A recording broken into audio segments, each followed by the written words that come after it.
Velocity of sound, ध्वनीचा वेग. तुम्हाला माहिती आहे, तुम्ही खूप लांबून जर बोलला तर तुमच्यापर्यंत आवाज येईल का? नाही येणार. किंवा जवळ असणारी व्यक्ती तुम्हाला बोलली आणि लांब असणारी व्यक्ती बोलली, दोघांमध्ये तुम्हाला अगोदर कोणता साऊंड यायला पाहिजे? डेफिनेटली जवळ असणाऱ्या व्यक्ती, क्लोजर पर्सनचा साऊंड तुम्हाला यायला पाहिजे. हेही डेफिनेट माहिती आहे. आता इथं काय दिलेलं आहे पहा. Take your friend to a place where there are iron pipes. Example, the school verandah, a staircase or fence. Fence म्हणजे कुंपण.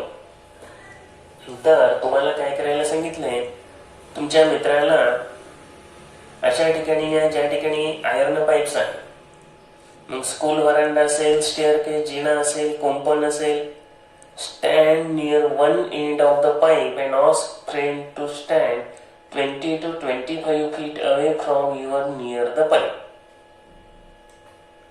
पाईप पासून साधारणपणे 20 ते 25 फूट दूर उभं राहायला सांगितलेले. पाईपला जेंटली टॅप करायला सांगितलं. स्टोनने टॅप करा आणि तिथं पाईपच्या त्या टोकाला जर तुम्ही कान लावलेले असतील तर तुम्हाला पाईप मधून येणारा आवाज ऐका.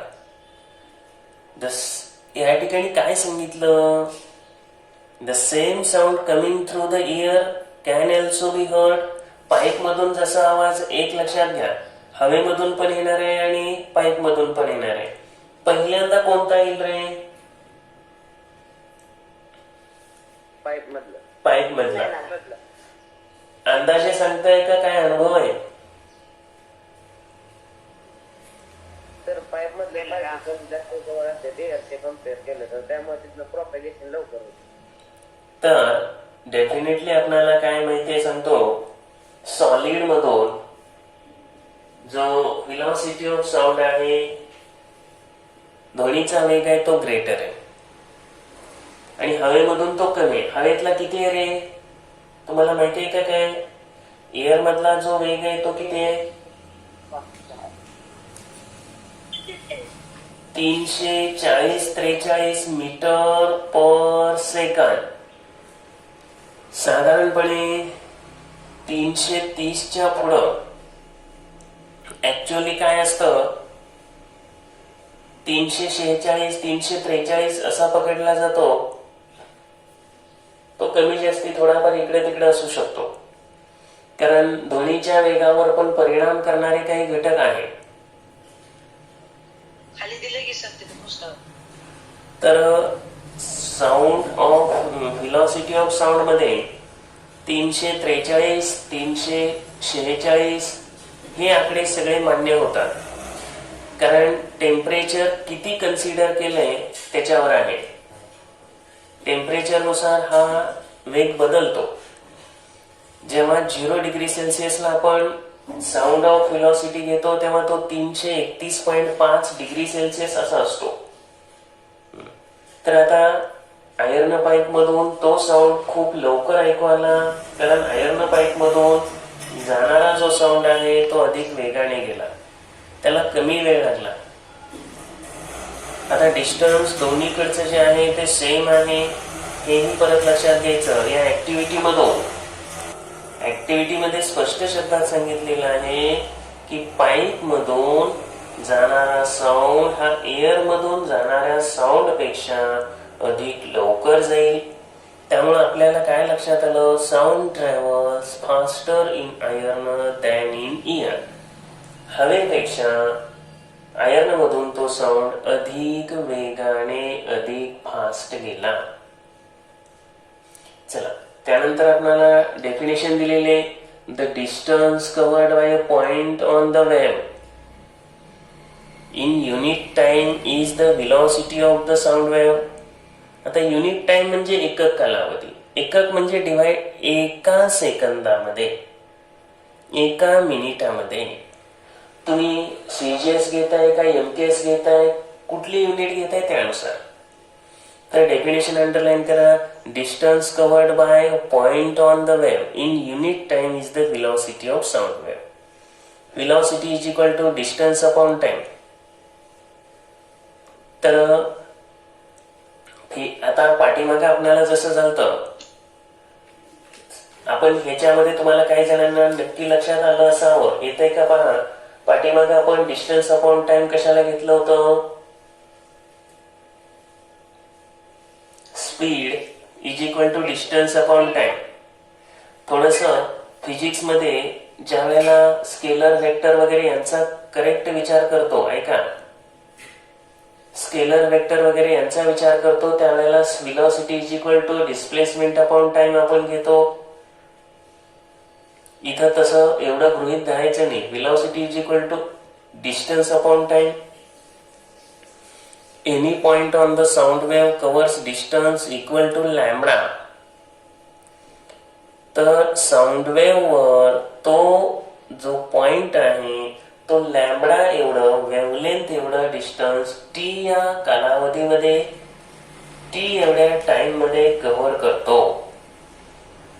त्यावेळेला velocity of sound is given by, त्यावेळेला व्हेलॉसिटी काढताना आपण काय म्हणणार? V is equal to nu lambda. म्हणजे या ठिकाणी velocity v is equal to nu into lambda. आता याच्यामध्ये काय घेतलेलं आहे? आपल्याकडे जो मेन फॉर्म्युला आहे तो फॉर्म्युला आपण लिहून ते कसं येतंय ते थोडस पाहू. आपल्याला मेन फॉर्म्युला काय आहे? Velocity is equal to distance upon time. आता व्हेलॉसिटीला व्ही ठीक आहे, डिस्टन्सला त्यांनी काय सांगितलं? Any point on the sound wave covers distance equal to lambda म्हणजे वेव्हलेंथ. मग इथं हे ठीक आहे. तुम्हाला काय मिळालं? Velocity is equal to wavelength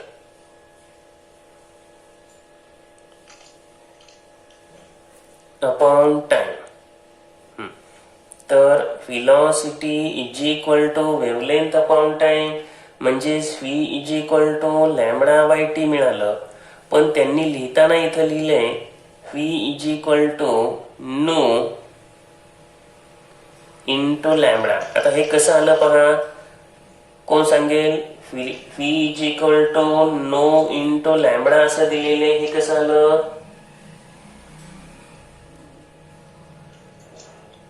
V is equal to nu into lambda घेताना आपल्याला अपॉन टी आहे ते सेपरेट लिहा. म्हणजे हे लॅम्बडा आहे असं लिहा आणि इंटू काय करा? 1 अपॉन टी लिहा.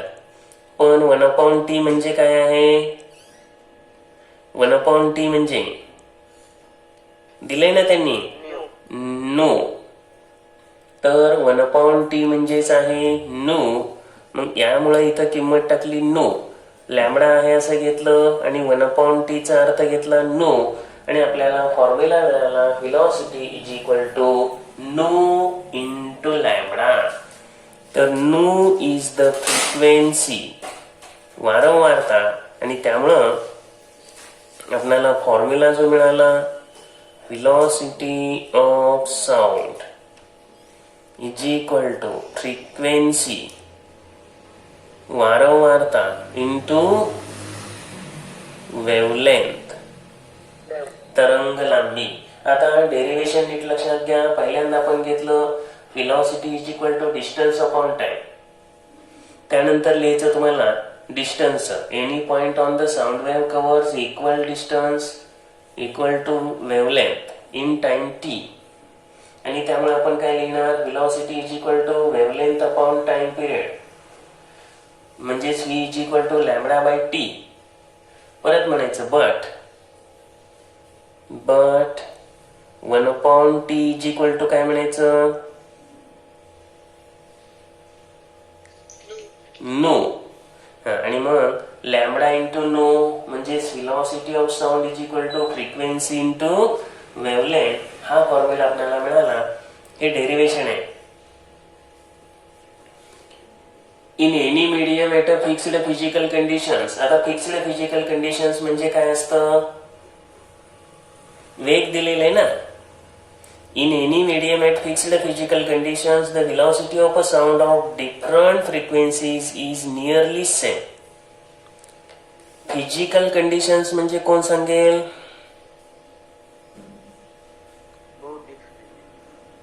हे मराठी झालं, मराठी अर्थ नको आपल्याला. हा, टेम्परेचर, व्हेलॉसिटी ऑफ विंड, अजून आणखी ह्युमिडिटी, डेन्सिटी, प्रेशर हे कॉन्स्टंट असताना, म्हणजे याच्यात बदल होत नसताना. तर फिजिकल कंडिशन्स म्हणजे काय दिलेलं आहे? Fixed physical conditions. फिक्स्ड म्हणजे काय? कॉन्स्टंट, ह्याच्यामध्ये चेंज होत नसताना, म्हणजे temperature, velocity of sound, humidity, density, pressure हे स्थिर असताना, थोडक्यात सगळ्यांचं समान असताना. velocity of sound of different frequencies is nearly same. तर वेगवेगळ्या फ्रिक्वेन्सीचा जो velocity असतो तो सेम असतो. The velocity is highest in solids and least in gases. Underline करून ठेवा वाक्य. सॉलिड मध्ये, स्थायीरूप पदार्थामध्ये velocity जास्त असतो, तर गॅस मध्ये तो कमी असतो. It increases with increase in temperature of the medium. त्याचबरोबर दुसरा पॉइंट आहे, टेम्परेचर वाढलं की हा वेग वाढतो. हा पण पॉइंट महत्वाचा आहे. पहिल्यांदा काय सांगितलं? Velocity is highest in solids and least in gases. गॅसमध्ये कमी आहे, आणि जसं जसं टेम्परेचर वाढेल तस तसा हा वेग वाढत जातो. इथं आपल्याला कंपॅरिझन साठी एक चार्ट दिलाय. तो चार्ट जरी ऑब्झर्व केला तरी कळेल. सॉलिड मध्ये वेग 5000, 6000 असे दिलेले. लिक्विड मध्ये 1500, 1400, म्हणजे 1500च्या आसपास आहे, 1000च्या आसपास आहे. गॅस मध्ये तेच वेग किती आले पहा, 1200, 900, 300, 200 असे वेग आलेले. थोडक्यात सॉलिड मध्ये वेग जास्त असतो, लिक्विड मध्ये मिडियम असतो, आणि गॅस मध्ये सर्वात कमी असतो. महत्वाचे पॉइंट आहे ते. त्यानंतर Italian physicist Borelli and Viviani in the 1660s first calculated speed of sound. General knowledge किंवा इतर परीक्षांसाठी आपल्याला माहिती असायला पाहिजे, फर्स्ट कॅल्क्युलेटेड स्पीड. कोणी स्पीड कॅल्क्युलेट केलाय पहा? Borelli and Viviani. Borelli and Viviani. जसं आपल्याला पाठीमागे जे झालेलं होतं की पहिला मिरर कोणी बनवला, कोणी बनवला होता? तर पॉइंट लक्षात ठेवा, बोरोली, विवियानी यांनी 1660 मध्ये पहिल्यांदा स्पीड ऑफ साऊंड कॅल्क्युलेट केलं. They measured the time between seeing flash of gun. Flash of gun, तर गनचा फ्लॅश दिसणं आणि तिचा साऊंड ऐकू येणं, हे दूरच्या अंतरावरून त्यांनी ऑब्झर्व केलं. त्यावेळेला त्यांना तो वेग किती सापडला? 350 मीटर पर सेकंड. आणि आज ऍक्सेप्ट केलेली व्हॅल्यू किती आहे? 346 मीटर पर सेकंड. याच्याशी अगदी क्लोज आहे, अगदी जवळचा आहे. आणि हे जे वेग दिलेले आहेत साधारणपणे 25 डिग्री सेल्सिअस टेम्परेचर असतानाचे वेग आहेत. हे टेम्परेचर हे महत्वाचं आहे, ऑलरेडी सांगितलेलेच आहे. तर विवानी आणि बोरोली यांनी जो स्पीड ऑफ साऊंड कॅल्क्युलेट केला तो किती होता? 350 मीटर पर सेकंड. आणि आता ऍक्च्युअली किती घेतला जातो? 25 डिग्री सेल्सिअस टेम्परेचर गृहीत धरलं त्यांनी. 346 मीटर पर सेकंद हा गृहीत धरला जातो. आणि 0 डिग्री सेल्सिअसला आहे 331.5 मीटर पर सेकंड. आता त्यांनी असं का बरं केलं असेल? पहिल्यांदा फ्लॅश आणि पाहिला आणि परत आवाज ऐकला, हे असं का केलं असेल त्यांनी? या दोघांना वेगवेगळा वेळ का लागला? काय गेस कर. लाईटची स्पीड आणि साऊंडची स्पीड कम्पेअर करण्याचा प्रयत्न केला असेल. ऐका, डेफिनेट आहे तसं की तुम्हाला माहिती आहे लाईट आणि साऊंड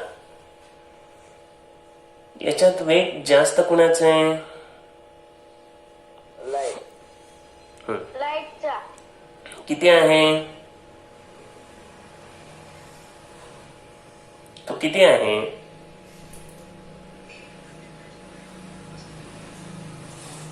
3 × 10⁸ मीटर पर सेकंद. आणि हा किती आहे रे साऊंडचा?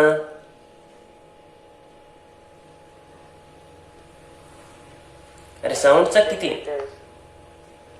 3 × 10⁻².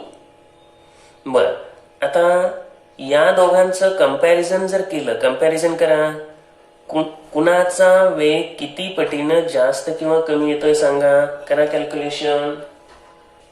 तुम्ही जे सांगितलं ते बरोबर आहे. 3 × 10⁸ डिवायडेड बाय 3 × 10⁻². 3 ला 3 कॅन्सल झालं. भागाकार करताना पाया समान असताना घातांकाची काय होते?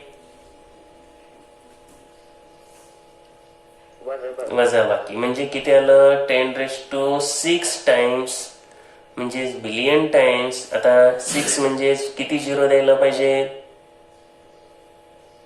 6. किती झाले? 1 2 3 आणि 3 6. हा, एवढ्या पटीनं जास्त आहे. काही जणांनी दुप्पट तिप्पट असं नाही. बर, हा ऍक्च्युअली आपण 346 घेतला होता आणि इथं घेताना मात्र किती घेतला रे? 3 × 10⁻². म्हणजे 300 घेतला. मग कसं काय असं घेतलं आपण? चुकीचं घेतलं का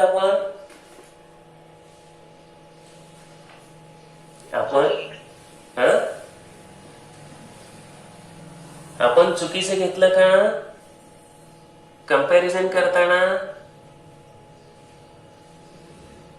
टेम्परेचर डिपेंड नाही, तस 300 ला येणारच नाही की रे. टेम्परेचर डिपेंड आहे, बरोबर आहे, पण आपण 300च घेतलं ना कंपॅरिझनला. इथं 343 होईल 20 ला, 0 ला 331 होईल. पण आपण 300 कसा काय घेतला ह्याचा प्रश्न नाही ना तुम्ही कोणीच विचारला.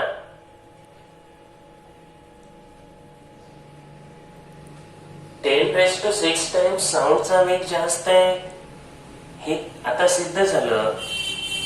आणि म्हणून पहिल्यांदा फ्लॅश दिसणार का ऐकू येणार त्याचा आवाज? फ्लॅश पहिल्यांदा दिसणार मग ऐकू येणार. बर, आता स्पष्टीकरण कोणी दिलं नाही. 300 का घेतलं त्याचं? का कॅल्क्युलेशन करताना वेग बदलतो?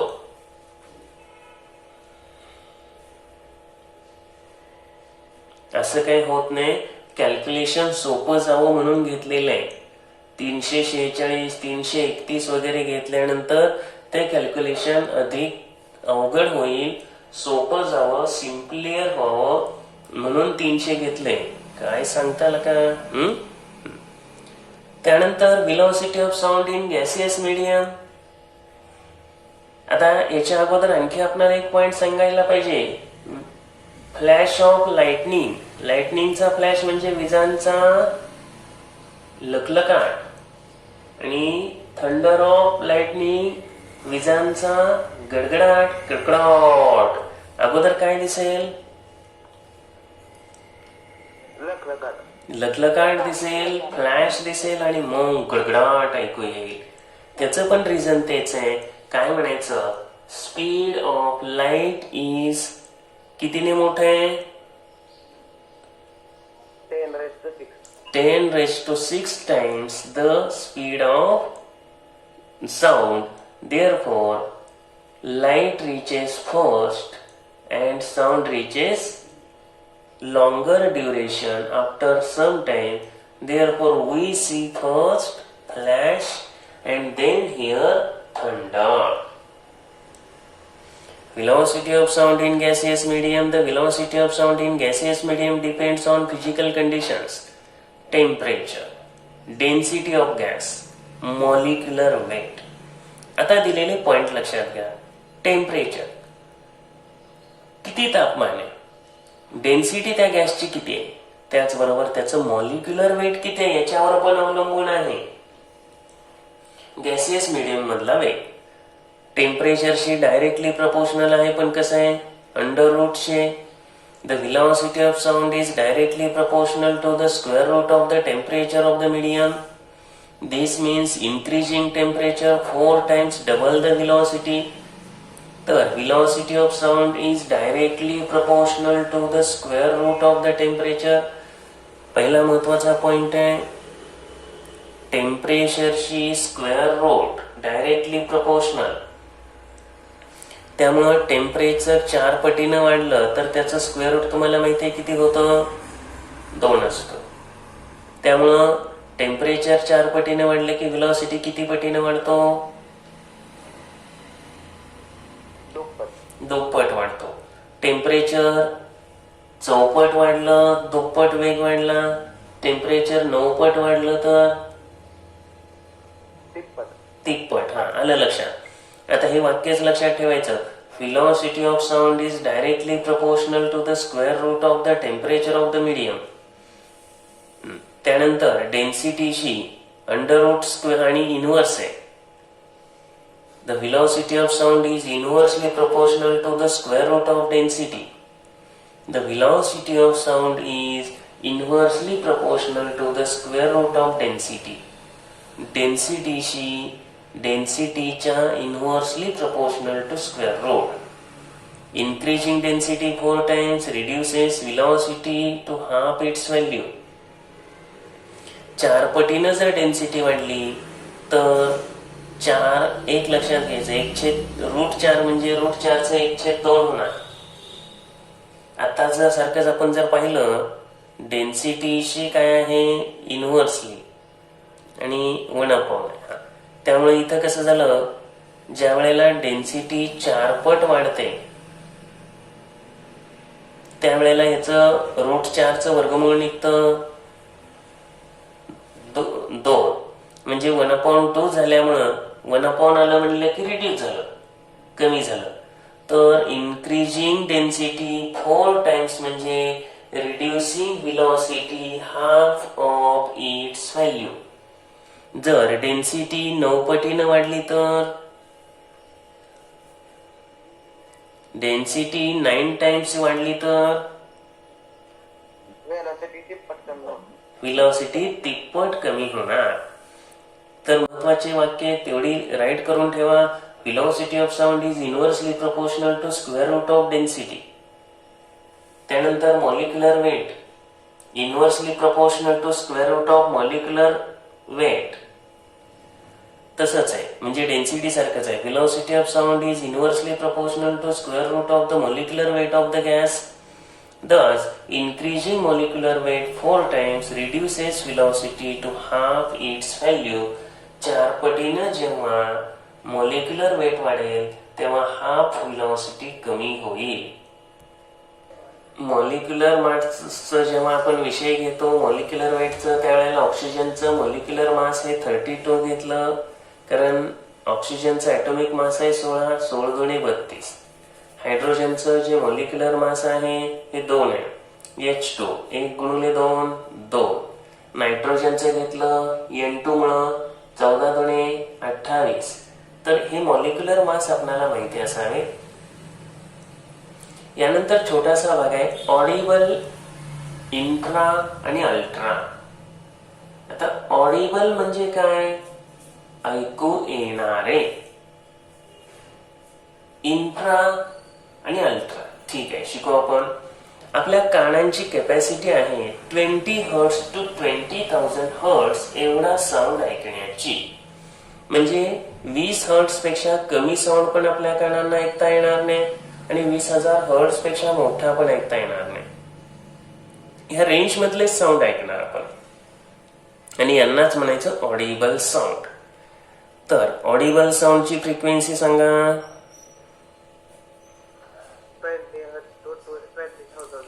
लिहून ठेवायचं लगेच 20 हर्ट्स टू 20,000 हर्ट्स. आपल्या कानांना एवढंच ऐकायला येतं. 20 पेक्षा जर लहान असेल तर त्याला एक लक्षात घ्या, 20 हर्ट्स पेक्षा लहान असेल तर त्याला म्हणायचं infrasonic sound.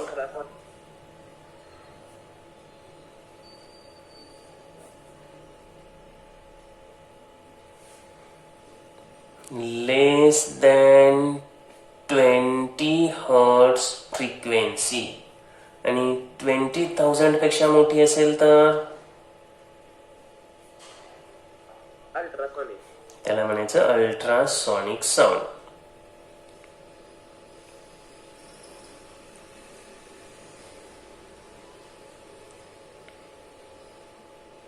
Greater than 20,000 hertz असेल तर अल्ट्रासॉनिक साऊंड असेल.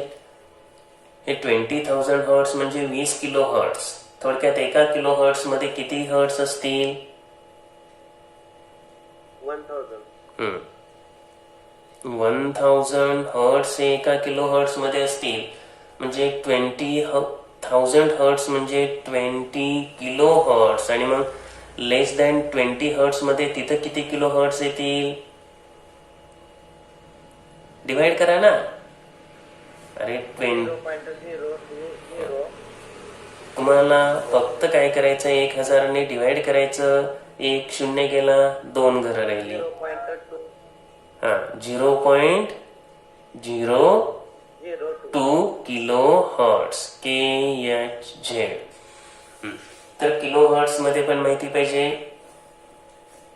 जे साऊंड्स ऐकायला येतात ऑडिबल आहेत ते 20 हर्ट्स टू 20,000 हर्ट्स म्हणजे 0.02 किलो हर्ट्स ते 20 किलो हर्ट्स एवढंच ऐकू शकणार.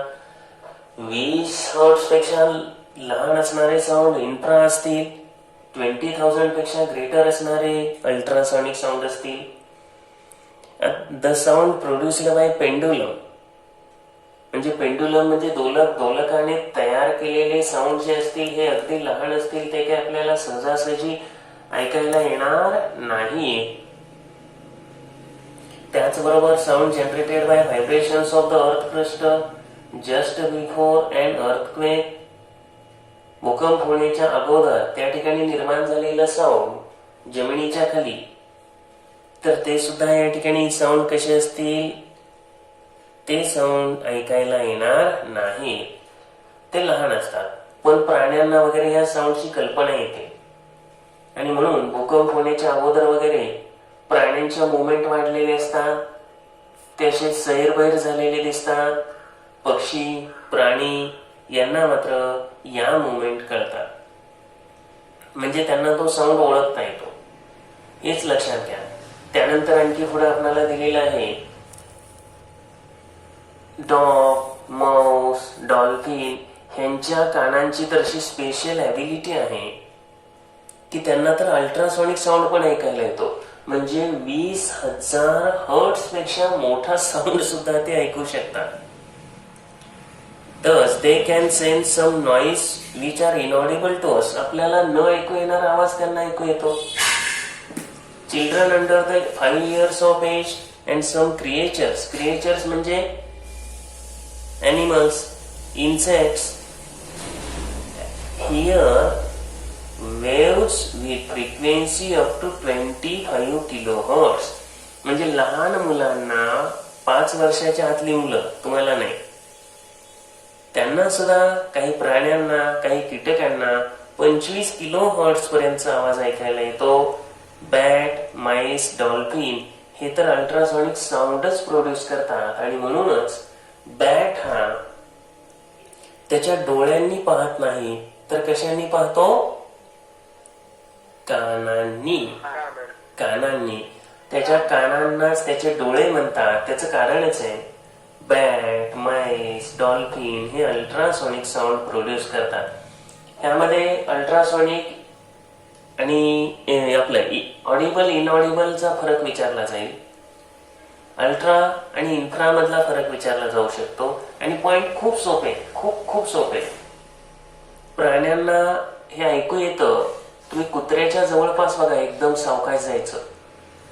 चांगलं कुत्र असेल त्याच्या जवळपास सावकाश हळूच पावलाने जरी गेला, एकदम किती सावकाश पावलाने जावा, ते तुम्हाला लगेच ओळखतं.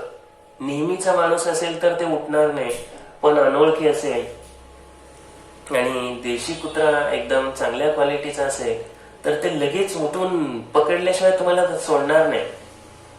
तर सांगायचं काय आहे, या प्राण्यांना हे आवाज समजतात. इन्फ्रा आणि अल्ट्रा ऐकण्याची यांची कॅपॅसिटी आहे. बॉक्स आहे शेजारी, पीप इंटू पास्ट, भूतकाळात. चला, तर Italian scientist Spallanzani was the first to discover special mechanism present in bats. या वटवाघळामधलं मेकॅनिझम पहिल्यांदा या इटालियन सायंटिस्ट सॅपालॉजिनी शोधलं. त्यांनी काय सांगितलं, bats have organs like eyes, ear, nose. One by one and allowed them to fly in the dark, thereby discovering how they can fly easily in the dark. अंधारामध्ये त्यांना flying साठी सोडलं. He found that bats with their ears covered began to collide with whatever came in their path. ज्या बॅटला त्यांच्या कानांवर झाकलेलं होतं, आच्छादन म्हणजे कान बंद केलते, ते कशावर तरी जाऊन आदळले. Even though their eyes were open, त्यांचे डोळे ओपन होते, they were of no use to bats, म्हणजे त्या बॅटला त्या डोळ्याचा काय उपयोग झाला नाही.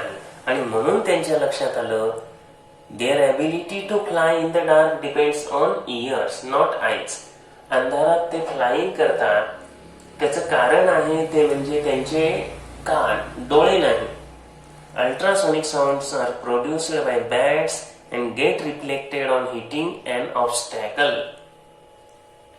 साऊंड एखाद्या ऑब्स्टॅकलवर, एखाद्या अडथळ्यावर जाऊन आदळतो आणि तिथून तो परत येतो, तेव्हाच तो आपल्याला ऐकायला येतो. त्याला म्हणायचं reflection. Reflected sound is received by their ears and they can locate the obstacle. अडथळा कुठं आहे त्याचा त्यांना अंदाज येतो. and estimate its distance even in the dark. अंधारामध्ये सुद्धा त्यांना हे कळतं, समजतं आणि त्यामुळे ते अंधारात सुद्धा सहजासहजी फ्लाइंग करू शकतात. चला, युजेस ऑफ अल्ट्रासोनिक साऊंड. हे अल्ट्रासोनिक साऊंडचे उपयोग. For communication between ships at C.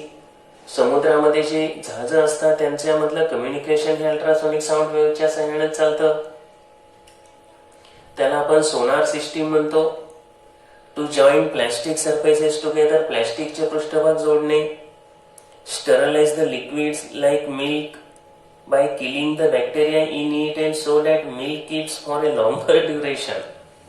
तर मिल्क स्टरलाइज करणे म्हणजे निर्जंतुक करणे, त्यातले बॅक्टेरिया मारणे. हे कसं केलं जातं तर मिल्क, ऐका, so that milk keeps longer duration. Ultrasonic sound wave सोडून त्यातले बॅक्टेरिया किल केले जातात, त्यामुळे ते दूध दीर्घकाळ टिकतं. त्यानंतर echocardiography which studies the heartbeats is based on ultrasonic sound waves. Sonography, echo तुमचे लगेच काढले जातात. हृदयाचे काही प्रॉब्लेम असतील, हार्टबीट काउंट करायला अडचण वाटत असेल तर सोनोग्राफी टेक्नॉलॉजी, इकोकार्डिओग्राफी काढली जाते. त्यामुळे तुम्हाला समजतं, डॉक्टरांना समजतं. त्यानंतर to obtain images of internal organs in human body. आंतरिंद्रियांचे इमेजेस घेणं. In industry to clean intricate parts of machine where hands cannot reach. Intricate म्हणजे गुंतागुंतीचे पार्ट. मशीनचे गुंतागुंतीचे असे पार्ट आहेत जिथं आपले हात सहजासहजी पोहोचत नाही. अशा ठिकाणी अल्ट्रासोनिक साऊंड वेव्ह सोडून ते पार्ट्स क्लीन करता येतात, स्वच्छ करता येतात. To locate cracks and faults in the metal block. जे मेटल ब्लॉक आहेत त्याला गेलेले तडे आपल्याला दिसत नाहीत नेकेड आयनी, पण अल्ट्रासोनिक साऊंड वेव्हच्या सहाय्यानं हे तडे शोधता येतात. आणि हेच आहेत अल्ट्रासोनिक साऊंडचे यूज. एक्झाम साठीचा हमखास महत्वाचा विचारला जाणारा प्रश्न आहे.